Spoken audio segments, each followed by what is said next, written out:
Hey, what's going on, everyone? So, yeah, I might be a little late on this one, so but I just wanted to talk about this. Some might consider me late to the party, but regardless, I'll still talk about some things that came up a little while back that I feel like I just want to talk about. And in this case, this kind of in part broke my Japanese gaming heart, and also enraged me against a few select trash Western gaming media muppets who have haunted our industry for decades and continue to do so and create these kind of scenarios that should just not exist. So this conversation is about how recently it came to our attention that some Japanese developers, after a Final Fantasy interview, consider the term JRPG as a somewhat insult or viewed in a negative light when it's used to describe what we know as Japanese-made role-playing games. Now, I'm not Japanese, and I don't consider myself, a weeb, even if I do love elements of Japan and Japanese culture. So who am I, right, to ignore, not ignore, but defend the use of the term JRPG when us non-Japanese pig dogs use it. I mean, if multiple people from another culture consider something offensive in some way, then who am I to argue or disagree, right? So, based off all that, why do I feel like I can talk about this, or as I'm going to do, defend the term? Let me first give a brief history about my RPG roots. A topic I'd very much like to do a whole separate video on in the future, without this controversy, being the focus point. I grew up playing and reading D&D, Dungeons and Dragons, high fantasy, swords and sorcery. I have a large library of Steve Jackson and Ian Livingstone fighting fantasy novels.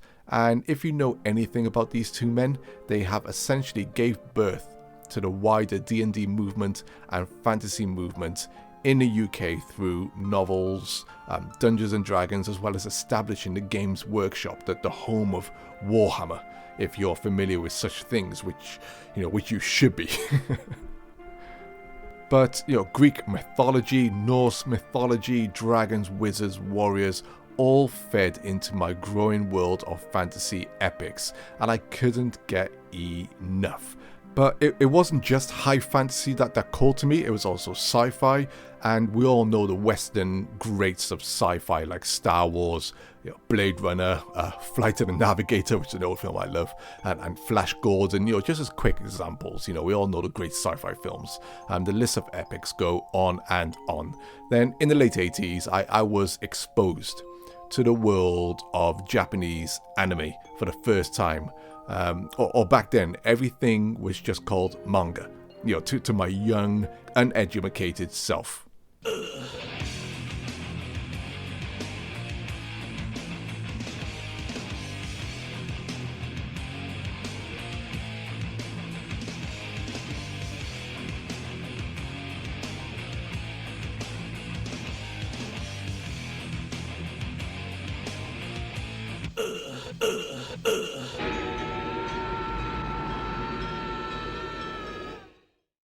Crom, I absolutely love that intro. That intro was just ingrained into my brain as a kid, before every single manga or anime that I watched based off the manga label. So what does all this have to do with JRPGs? Well, based off this brief history, I was already seeing this massive cultural difference between Western and Japanese takes on how they approached their art styles and subject matters. And it's this difference, like with any other culture, which makes things unique to certain parts of the world. Japanese role-playing games in video games by origin share influence from Western role-playing games as well. The very early and original Japanese role-playing games were inspired in part by D&D, as well as like early computers. Elements like with many things in life, take inspiration from other walks of life, but it's how these inspirations are changed and modified through different approaches that inspire and ultimately create something new or unique that no one else has either ever done or don't have the same cultural backgrounds to create a certain vibe, a certain feel. This can be, I guess, applied to anything, whether it's reading, writing, movies, music, food, clothing, etc. As a quick example to hammer it home, many people around the world love rice.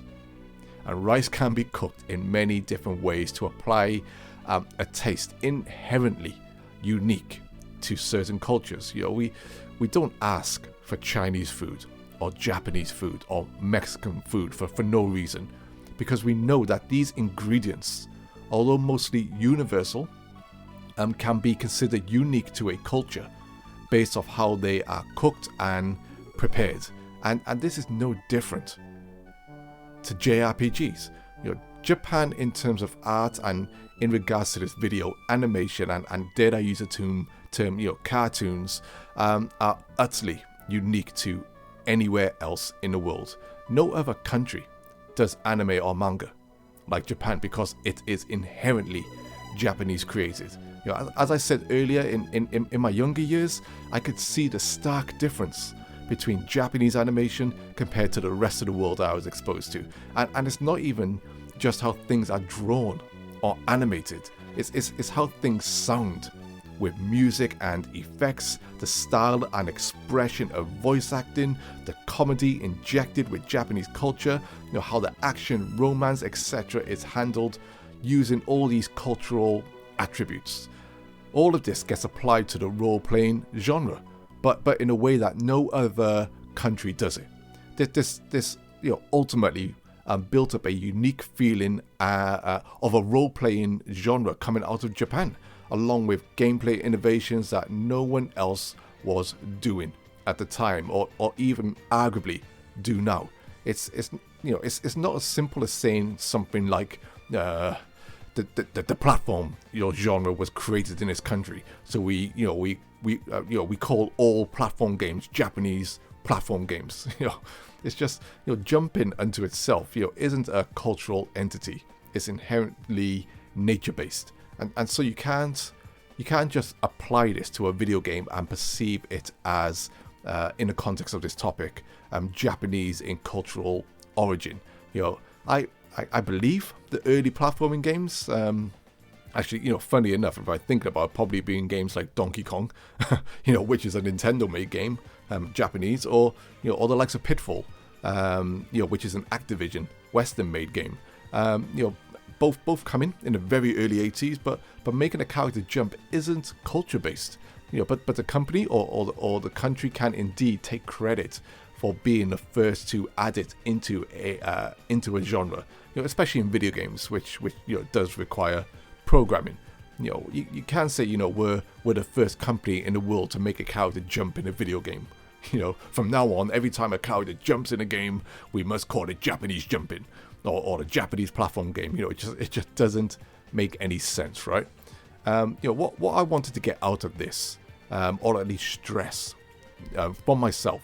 Not that I've had the pleasure, of any Japanese game developers to view my videos, but still, might be lucky enough to have the off chance Japanese viewer in general. What I wanted to stress was I truly feel that in terms of JRPG being used by the vast majority of players around the world who play this genre and hold it up there with some of the most profound, industry-changing and cultural-changing games ever made, I truly feel that the term JRPG is used not to single out a country as if we're pointing fingers for the sake of pointing fingers, but to fully recognize that this style of game is purely a Japanese created thing, and millions of people hold with high regard and crave new games within this genre from Japan.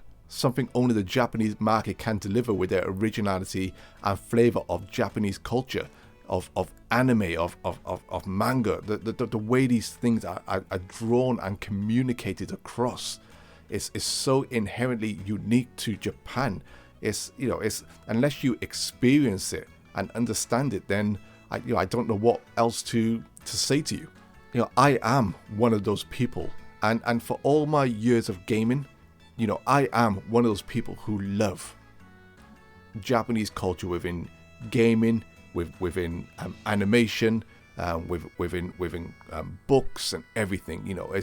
There has never been a single time where I've viewed the term JRPG as a negative, or even used it as some kind of negative.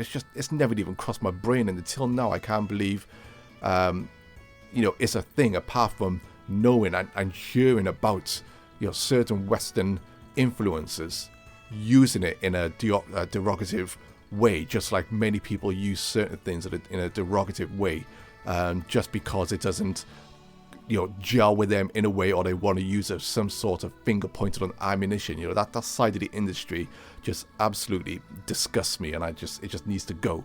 I've always viewed it as millions of others have, just like I said, with admiration, understanding, respect, and of course a desire for more and to be engaged in this mindset, this culture that I love, that has been placed into video games and has been the foundation of it. I mean my favorite game ever is a JRPG, and to this day no other developer from any other country has created something similar in how it delivers on all aspects of its design, its unique design.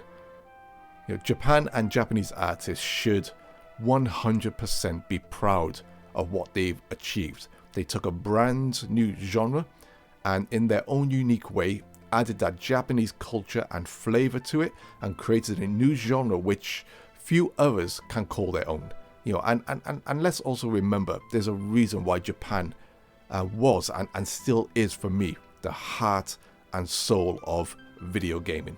I suppose a video for another day, perhaps. But anyway, I think I'm done here. Let me know your thoughts below. How you feel about JRPGs, whether it's in a negative way or hopefully a positive way. Whether you've heard about this interview, I'll try to link the possible interviews in the comments section. But as always, I'll reply to every single one of you who makes the effort to drop a comment in the comment section. Thanks for listening. Take care all, and peace.